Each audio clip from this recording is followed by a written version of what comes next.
Hello everyone, welcome back to another Charlton Athletic video. Today we are going to be talking about some of the latest news and updates around the club, around the takeover, around transfers and around a couple of other things as well. So today there was a press conference done by Carl. He spoke for 35 minutes, which is quite typical of him, but it's good stuff. We got quite a lot of details and I think this man does need to take quite a lot of credit for how he's conducted himself in these very, very difficult times in January with Roland selling at the moment. So let's first address the elephant in the room, and that is that Ricky Holmes has gone, and I've sort of purposely not covered this or not really had much say on this issue because on one hand I really desperately wanted Ricky to stay. I think he's a vital part of our squad and clearly he scores a lot of goals and contributes a lot of assists and goals and other things as well to our team, so it is sad to see him go. Motherboard will do a decent job I think of sort of compensating for that, but it's still not quite enough for where Charlton should be. And on the other hand though, it's kind of good that a player that doesn't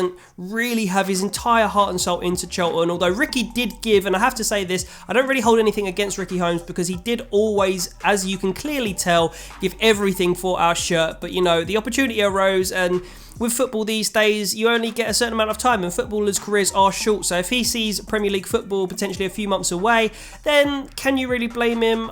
I suppose there are some players that may have stayed to fight for the cause. You look at your Jacksons, your Sollys, Steven Gerrard for Liverpool, obviously, that kind of stuff. But unfortunately, it does mean that Ricky Holmes does leave. So my thoughts on it are kind of, I'm still working out my thoughts on it. So that's why I haven't really covered it. But of course, we had to address that. But let's get on to some other news. So going back to Carl's press conference, it seems like he still has no further idea on when or a sort of time scale regarding a takeover. But on Saturday's match, when there is a protest being held, that is likely to come to fruition from Murray himself. So that's why there's not really much updates in terms of the takeover, but he said that he still doesn't have any access to transfer funds. He's still only got Ricky Holmes' wage money that he may be able to bring in, either a free transfer. He said he wants permanence and he made that very clear, but he may be able to use that to get in either free transfers or loans. So it definitely won't be sort of, as you would say, A targets, I suppose. It'll be players that might fit the bill. And then to add to that sort of fire, I did have a look at Richard Corley's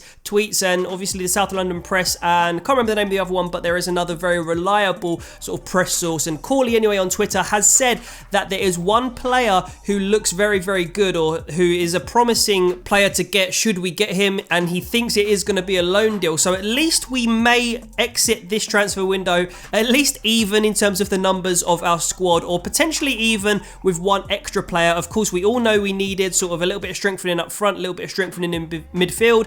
Motherboard fortunately is quite versatile, so he can play up front and on the wing and in a 10, so that's good stuff. But we do of course need someone who's an actual out and out striker. Will that be Ajose though? Apparently it really won't be unless Nicky Ajose really starts to build bridges back and proves that he wants to play for Charlton Athletic, because as far as Carl is sort of expressing in his answers, it doesn't look like Nicky Ajose is going to put on another Charlton shirt. He is back with the club at the moment, he is training with Charlton, but he will not play on Saturday and he will not be playing for Charlton unless some things really change, unless he starts to conduct himself appropriately, unless he apologises or whatever else. But at the moment as it stands, Nicky Ajose will not be playing for Charlton Athletic for the rest of the season. That could change though, so bear that in mind. Carl still believes though that this squad, even though it's small, even though we've got injuries, can compete in the top 6 when everyone is fully fit. He expects that Tariq Fosu will be back, Patrick Bauer won't on Saturday, but we do also have a couple of weeks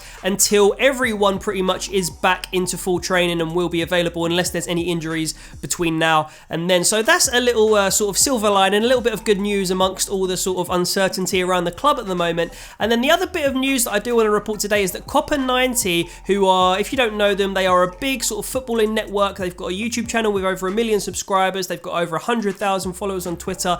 They're a big deal. They make all sorts of football content, all sorts of videos regarding different football clubs, regarding different topics around the beautiful game, and they have decided to make, finally, with Roland selling the club, a film on Charlton over the next couple of months. Now, if you do want to say something to COPA90 or potentially be considered for like an interview as a fan or anything like that, you can go over to COPA90's Twitter, which will be in the description, and you can go and reply to that tweet and they may reply to you and get in contact with you. I hopefully probably should be doing a little bit for that film, but we'll wait and see how that materializes. But all I can say is that this is really, really good news, because COPA90 have such a huge reach in football. They reach so many different fans in different sections of the footballing world. It could even potentially attract new owners if the video gets sort of out there enough, if this doesn't really materialize with the current consortiums that clearly have a bit of a pricing issue with Roland's sort of misvaluation, it would seem, of the club at the moment. But that is a little scoop of good news today, I would say.